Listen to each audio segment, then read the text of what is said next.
Okay, we're glad that you're here this morning for our classes. We hope that we can share some things. We're in John, the 12th chapter this morning. First few verses of chapter 12, actually through verse 19, is where we're going to be.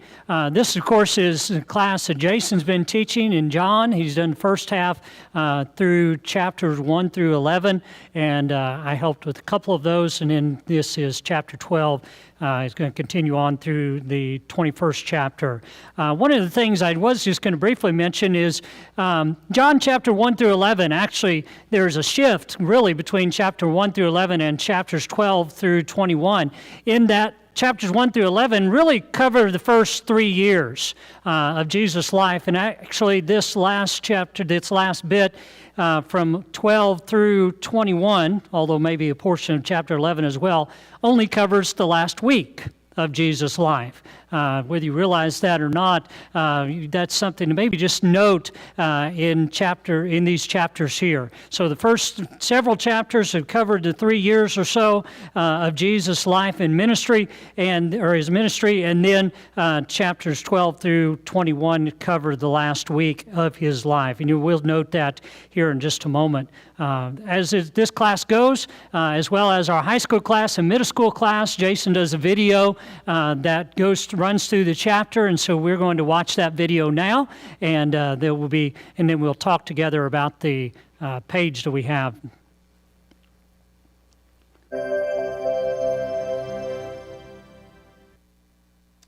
Hey everybody, and welcome to Bible class. Our text today is John chapter 12, not the entire chapter. It's a long chapter, so we're breaking it up in two. We're going to look at the first 19 verses or so of John chapter 12 today, that you and I might believe in Jesus as the Son of God. We've heard him in John's gospel describe himself as the living bread, the light of the world, the door, the good shepherd. He's provided all sorts of signs as to why we ought to believe him. Last Sunday, we beheld the greatest sign of all, right? Him telling Lazarus, who had been in the tomb, dead for 4 days, Lazarus, come out. And in John chapter 11, eyewitness John tells us, Lazarus came out. But not everybody believed the signs. Not everybody was willing to confess that Jesus is the Christ, the Son of the living God. We ended last Sunday, John 11, verse 53. From that day on, scribes, Pharisees, there were many Jews who made plans to put Jesus to death. We'll be in John 12 in just a moment. Could I point your attention to a prophecy that was 500 years old by the time we get to John chapter 12? 500 years before Jesus was born, God had inspired the prophet Zechariah in Zechariah 9, verse 9, to say, "Rejoice greatly, O daughter of Zion. Shout aloud, O daughter of Jerusalem. Behold, your king is coming to you, righteous and having salvation is he, humble and mounted on a donkey, on a colt, the foal of a donkey." 500 years before Jesus was even born, God had provided that message through a prophet. Tuck that in the back of your mind as we dig into John chapter 12, verse 1, where John tells us it was 6 days before the Passover, that ancient Jewish festival where Jews remembered their deliverance from Egyptian bondage, right? When they would take the blood of a lamb and smear it on the doorposts, and as long as the angel of the Lord saw the blood, he passed over their houses and they were liberated from slavery. 6 days before the Passover, Jesus came back to Bethany, where Mary and Martha and Lazarus lived, right? The Lazarus whom Jesus had raised from the dead. So those siblings gave a dinner for Jesus there. Martha served. Lazarus was one of those reclining with him at table. The other sister, Mary, therefore, took a pound of expensive ointment made from pure nard. This was very precious, very scarce, rare, expensive ointment. And she anointed the feet of Jesus. Remember what Jesus had done in raising her brother Lazarus from the dead. Now during dinner, she anoints the feet of Jesus with an extremely expensive ointment. And not only that, but she wipes his feet with her hair. As she does, the house is filled with the fragrance of the perfume. But Judas Iscariot, one of his disciples, John tells us Judas Iscariot is the one who is about to betray Jesus. Judas says, why was this ointment not sold for 300 denarii? Do you hear how expensive this was? 1 denarius was a day's worth of wages for the average laborer. What Mary is using would cost almost an entire year's worth of labor. Judas says, why wasn't this taken and given to the poor? And John tells us, Judas said this not because he cared about the poor, but because he was a thief. And having charge of the money bag, he used to help himself to what was put in it. Jesus speaks up and he tells Judas, leave her alone so that she may keep it for the day of my burial. What was Jesus talking about? We'll dig into that as a class. For now, he finishes his thought. The poor you have always with you, but you do not always have me. When the large crowd of the Jews learned that Jesus was there in the house of Lazarus and Mary and Martha in Bethany, they came not only on account of him, but also to see Lazarus. No one had ever seen someone raised from the dead. So the chief priests made plans, not just to put Jesus to death, but to put Lazarus to death as well, because on account of him, many of the Jews were going away and believing in Jesus.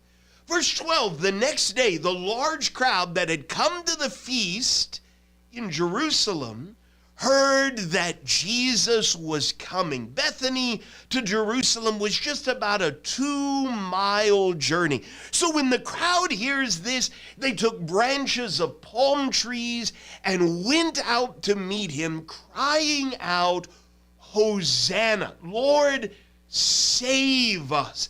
Blessed is he who comes in the name of the Lord. Listen, even the King of Israel. And Jesus found a young donkey and sat on it, just as it is written, Fear not, daughter of Zion, behold, your king is coming, sitting on a donkey's colt. Where had this been written? All the way back 500 years ago in Zechariah 9, verse 9. Who is Jesus? Well, there are lots of ways to answer that question. Here's one of them. He is the long-awaited king, all the way back in Zechariah's prophecy, who doesn't come in on a white stallion. He comes riding into the royal city on a donkey. And John tells us in verse 16, his disciples did not understand these things at first, but when Jesus was glorified. What does he mean by that? We'll dig into that as a class. Then they remembered that these things had been written about him and had been done to him. The crowd that had been with him when he called Lazarus out of the tomb and raised him from the dead continued to bear witness. The reason why the crowd went to meet him was that they had heard he had done this sign. From beginning all the way through, this has been one of the key words that John has used to help us believe. Not everybody believed. So the Pharisees said to one another, you see that you are gaining nothing. Look, the world has gone after him. And they're determined to do something about that. We'll get back to them, Lord willing, next Sunday. For now, John has given us a lot to discuss as a class. Hope that I've set you up for good discussion. Let's make it a good one together. Okay, a lot of things in just those first 19 verses. Let's see what we can accomplish looking together. So, we haven't done this very much. I think Jason intentionally, with the Matthew, Mark, and Luke are what we refer to as the synoptics, and they give us a little bit of information about some of these accounts. They do as well here that when it talks about that Jesus here was 6 days before the Passover, and when he came to Bethany, where Lazarus, whom Jesus had raised from the dead, and of course Mary and Martha and such were there as well.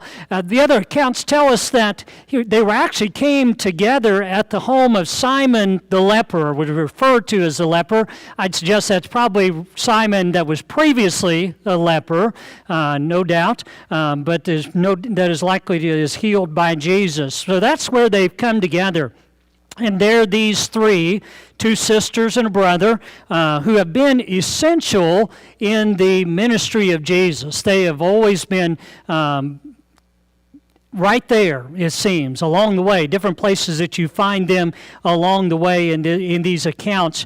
But as you notice in verse 3, it says, Mary therefore took a pound of expensive ointment and made from pure nard and anointed the feet of Jesus and wiped his feet with her hair, and the house was filled with the fragrance of the perfume. I can't imagine, if you notice that all these that were here, how many people you think are there?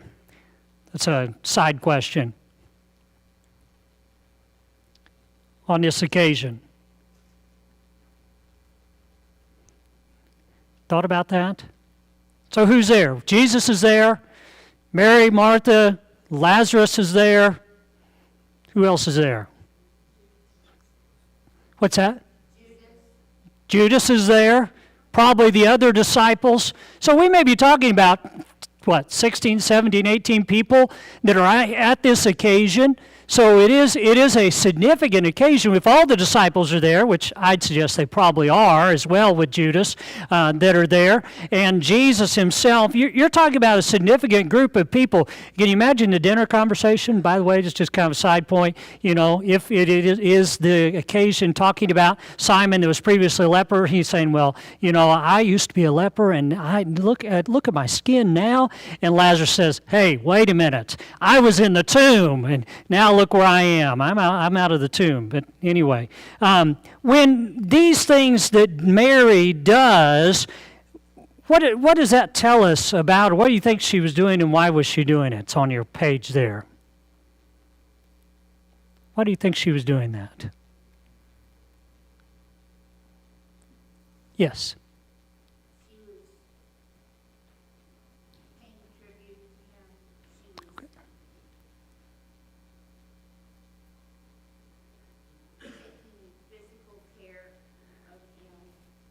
Okay. He didn't ask for it.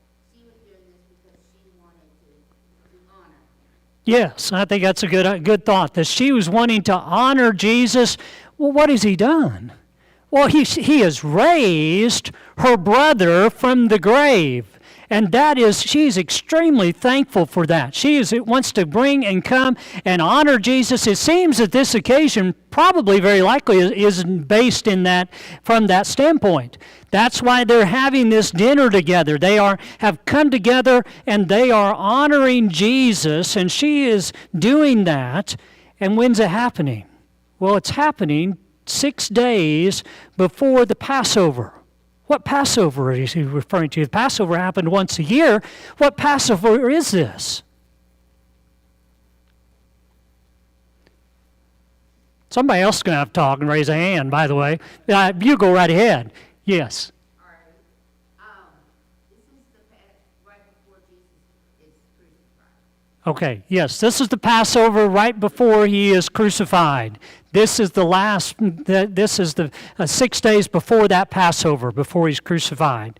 So it's 6 days prior to that. It is just that week before that all those events take place. And so that's a significant thing, and we notice that they are at this dinner together, and that she does that to honor and to thank Jesus, and I think probably that is what is significant here. Notice that it is on this occasion, it says just Martha served. You know, I'm afraid Martha kind of gets a bad rap from us in a certain sense. Martha's kind of like we always remember Thomas. We always remember who's Thomas? Well, he's doubting Thomas. He always doubted, right? Well, he did at one point, but Martha here, what do you always remember about Martha? Oh, Martha, Martha, you're worried and concerned about all of these things. On the occasion when she comes and she's trying to serve, and she says, and Mary's sitting at the Lord's feet, and she says, Lord, would you just tell her to help me? Well, there's still some things to be put on dishes. In fact, there's other dishes that need to be taken care of. And she didn't say all that, but she wanted some help, and there was Mary. So we always remember Martha maybe in a little bit of a negative connotation. But I tell you, there is nothing really negative about what she does and who she is in this context. She serves. And I would suggest to you that probably is significant because it's pointed out here. John points it out. The Spirit writing, as John writes these things down, as these things, we notice that that dinner was there for Jesus, no doubt. Martha serves. She does the very best thing that she can do and the very best thing she has that is opportunity for her to do. Lazarus is one of those that's at the table with him. And Mary now takes this ointment. It is ointment, by the way. It is in an alabaster flask. Why, by the way, didn't they use this? What did they normally, or let me ask this, what did they normally use ointment like this for? For burial. Wonder why she didn't use that to bury Lazarus. I don't know. That's not. I'm not going to ask you a trick question, but I really don't know. But this is a huge thing. I mean, it's in this alabaster flask. I'll get it out here in a minute. And it is of pure nard, or spikenard, as some of your versions say there. It is probably that which is so rare that it has been transported. Some have said that it was something that would come from probably the mountains of the Himalayan mountains. That would have been over in India, even into China. And so it has come a long, long way. It's not something that you just go down here to Kohl's and buy, by the way.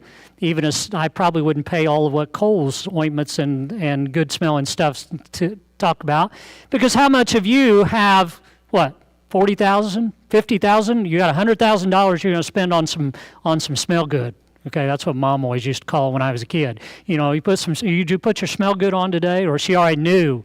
And guess what? They all knew here what had happened because it filled the house. I hope they were done eating because of the smell that had filled the house in this. But how many of us would spend a year's wages on this? So this is absolutely amazing for her to take that and to do it. And she brings it in honor of Jesus and comes to anoint his feet, and she pours it on his head. She takes her hair and wipes his feet with her hair. There may be a little bit of significance in that, maybe a lot. Some have suggested that a Jewish woman in a crowd, especially like this, would never have taken her hair down to do this. And so she's not concerned, though, about what others think about it. She's not concerned because her wholehearted desire is to honor Jesus on this occasion and to give it to him. And it is a wonderful and a lovely service that she gives to Jesus. And so it's a wonderful time. But somebody's got to open their mouth. It's not some other disciple, but it's Judas right now. What do you learn from that there where Judas speaks up about these things? What are some things you see when Judas says something about why wasn't this sold and given to the poor? He knows how much it's worth. That's a good, just basic point.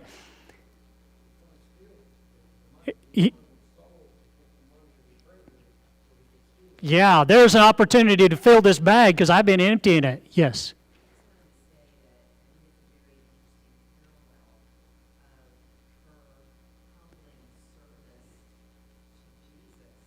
Yes.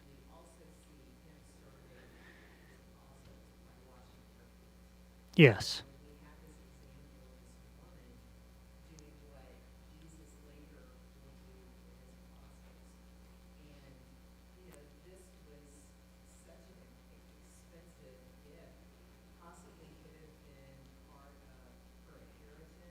Yeah. It was a sacrifice, yeah.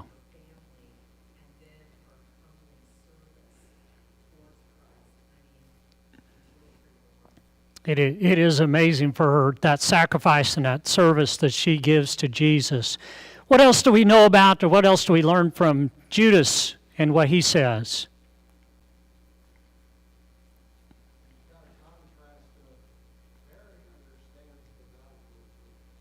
Yes.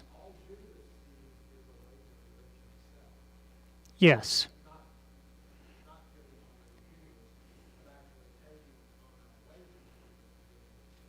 Yes. Mary sees the value of Jesus. Judas sees just the bucks and the money in the money bag, and he thinks, what do all the disciples otherwise think, other than Judas? I think they probably think, yeah, well, that's a good point. Why not? Because when they get to later in the week and when Jesus is with them, how many of them know that Judas is taking out the money bag? How many of them know he's the traitor? None of them. Because Jesus says, one of you that's dipping this night with me is going to betray me. And they start asking each other, well, Lord, is it me? Are you talking about me? And they didn't see Judas that way. Why did he have the money bag? Because they trusted him with it.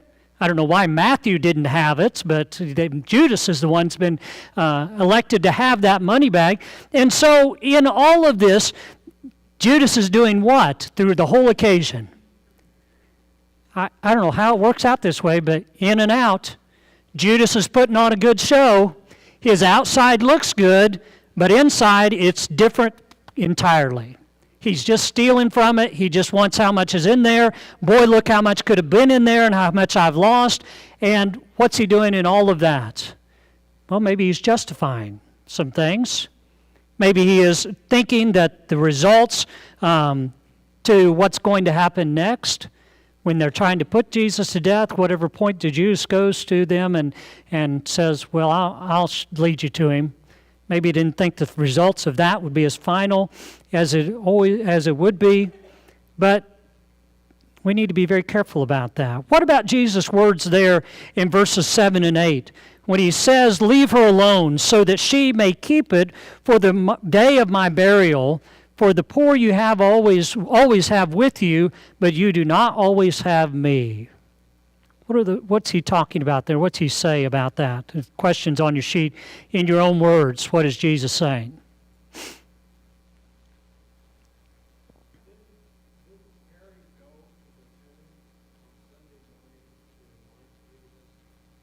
Yes. Yeah. I believe. Okay.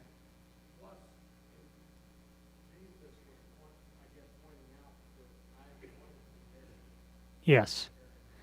I'm going to be buried, and this is prior to, but it is a similar understanding, or my understanding would be it is a similar desire because someone you cared very much for, you would do this. It was something. Any other thoughts on that line? Okay. Deuteronomy 15, verse 11, by the way, is a similar idea of what he said when Jesus says, "For the poor you always have with you, but you do not always have me."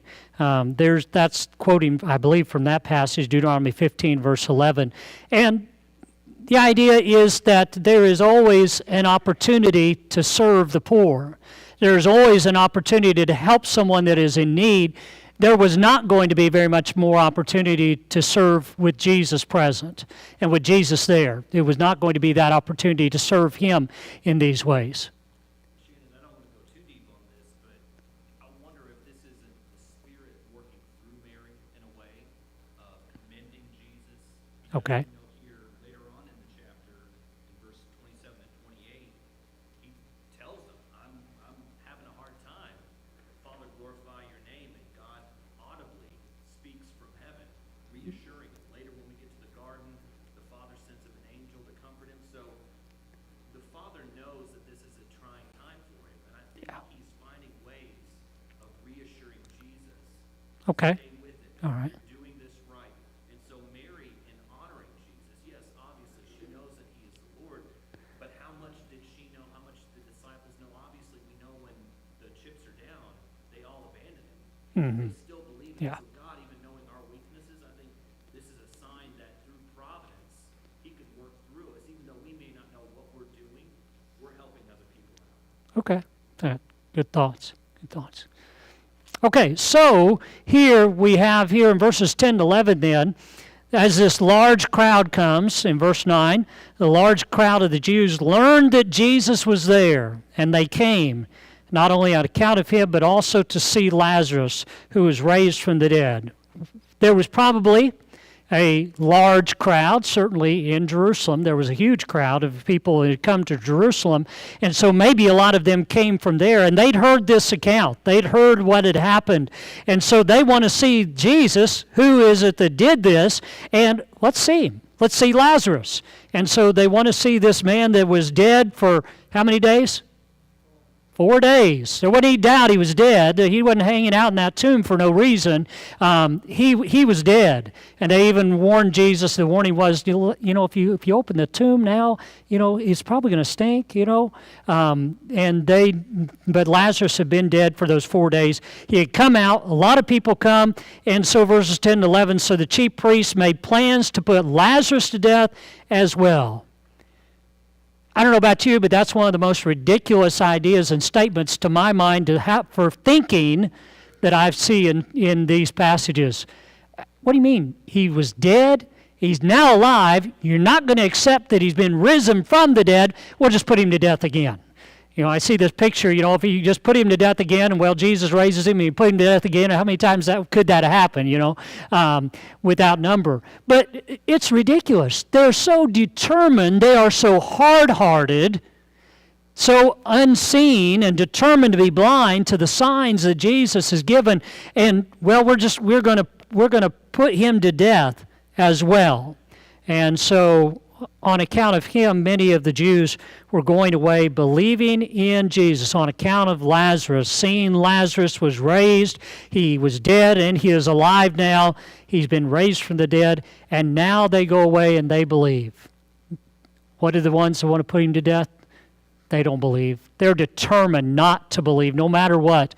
I think we need to see how significant that is. Have you ever thought of yourself, maybe if I just saw one miracle, boy, my faith would be just so rock solid, it would just absolutely never waver. It would never, ever, would I have any kind of wondering about anything. And I don't know about that. I'm not sure that's good reasoning, because there was a whole lot of people that saw a whole lot of things, and the accounts and these signs here in John, all of them that has been illustrated, I'm not sure that's always good thinking on our part. We do see them. In fact, we see more than John records, don't we? There are 7 significant signs John records actually in this gospel. We've talked a lot about signs, but there's actually only 7 main signs that John talks about. And we've got all the other gospels. We see a lot that they didn't see, a lot that they didn't get the opportunity to. Okay, verse 12. Verse 12, it says the next day. So we're now going from time periods that may go from one extent to another or longer periods of time. But now we're in this last week. It is the next day. The large crowd had come to the feast, heard that Jesus was coming to Jerusalem. So it's a couple of miles to Jerusalem from Bethany. They hear that he's coming. They take these palm branches and they cry out, Hosanna, blessed is he who comes in the name of the Lord, even the King of Israel. What is Hosanna? What does that mean? God save us. Oh, save us. God save us now. Some of the places I found said it means save us now. Has this ever been a desire previously, and even in the Gospel of John, to make Jesus king? It's previously they've tried, and Jesus has not allowed it to happen. Because why do you think he didn't allow that praise and that recognition previously? It wasn't the right time. Certainly it wasn't the right time. I think probably for these as well, I would suggest, but probably more then it wasn't the right idea. They still didn't probably hear, even these people probably didn't have the right idea of what the kingdom was going to be and this king that was coming, but how significant it is for them to be crying out to him, to cry out to this one coming seated on a donkey, a foal of a donkey. What's that picture in your mind? What do you think about that? Is that how a king comes? No, it's not. You think Jesus was the only man that ever rode into Jerusalem on a donkey, by the way? No. There wasn't a group of people, by the way, sitting in the gate saying, well, there comes a guy on a donkey, and maybe that's him. Maybe that's the Messiah. Oh, there's another guy on a donkey. Maybe we better go check. They weren't sitting looking at that. Why does he use that, or why does John point that out here? Or why does Jesus make sure that he does that? Yeah, he wants to make sure. Now, I do want to urge us to understand, Jesus doesn't just have a checklist, by the way. Let me make sure I get all the checks, all the lists checked off, that I do all these things, fulfill all these prophecies. But he does know and makes intent desire to come and ride in on this donkey to do that. And so the crowd's response, save us, Lord, save us now. And so this large crowd comes to believe about Jesus because he has raised Lazarus from the dead. They believe that he is the Messiah. They cry out to him of he who comes in the name of the Lord, even the King of Israel. And so as he comes and riding in, and they come and the prophecy is repeated there in verse 15 from Zechariah chapter 9 and verse 9. And it says in verse 16 then, though, his disciples did not understand these things at first, but when Jesus was glorified, then they remembered that these things had been written about him and had been done to him. What does that mean when it says when Jesus was glorified? When was he glorified? Keep getting this side. What about this side? When was Jesus glorified? What's that mean? Okay, I guess I might go back over here. When was he glorified? I'm sorry? I didn't hear you.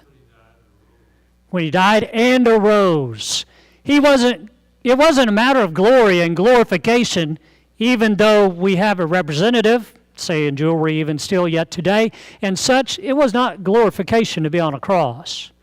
He was glorified when raised from the dead, showing his power over death. His glorification comes when he was glorified, when all of these things had been completed, all these things had been done, and he's raised from the dead, and he is then ascended back to the Father. there ultimately glorified, sits on his throne then, and we are shown and illustrated to us that he is then sitting over his kingdom. He's seated at the right hand of God, and now then at that point, his disciples understand. They put all these things together and they say, wow, amazing. Look what has happened, and look what we've been able to see and we've been a part of in all of this. And as a result of that, then they understood when he was glorified, and they remembered those things, and those things have been written about him and had been done to him. They had been written. Matthew, Mark, and Luke had written these things down. By the way, John is the last, no doubt, of the gospel accounts that's probably been written. It is probably written to a second generation of Christians, and John being much older, and John later writing this account. But all that aside, don't miss verses 18 and 19. The reason why the crowd went to meet him was that they heard that he had done this sign. So Pharisees said to one another, you see that you're not gaining nothing. Look at the world. Look, the world has gone after him. We're not going to be able to do a thing. The world's gone after him. We can't stop his questions. He always answers them. He always has another question for us that we can't answer. And look, now he's raised this Lazarus from the dead, and everybody's gone out after him and gone to see him. Why not? Yes, they ought to. Fantastic. Look, he's raised Lazarus from the dead, and how much more important. And somewhere in here in the text, let's see, I've probably lost my place now, but it states that those were going and they were telling.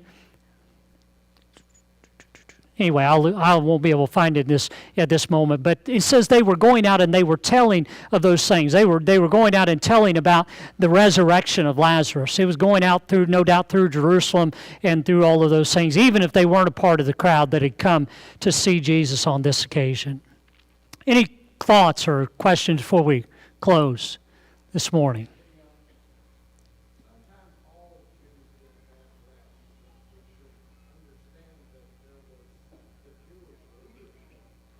Yes.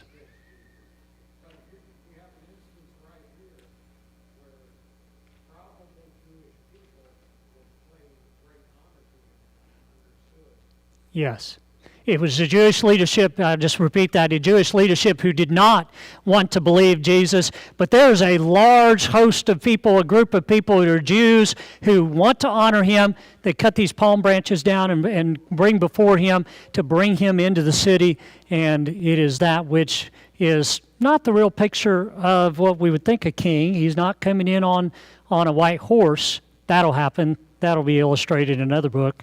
John witnesses and writes down on that white stallion, but it is truly, all of it is a picture of that God wins, that Jesus is the king, and all of it is the illustration of that he was fulfilling all of those prophecies. And boy, what a wonderful, amazing, account to tell from those who had both seen it, him come out of the grave, Lazarus that is, and those who would go and to tell it that this Jesus is who he says he is. He's the Messiah. And yet, just in this week passing, it will be a time when he will be hung on a cross, and then, though, will be the resurrection that no one can have any answer against, and that is Jesus' resurrection. Thanks so much for you listening so well and participating this morning.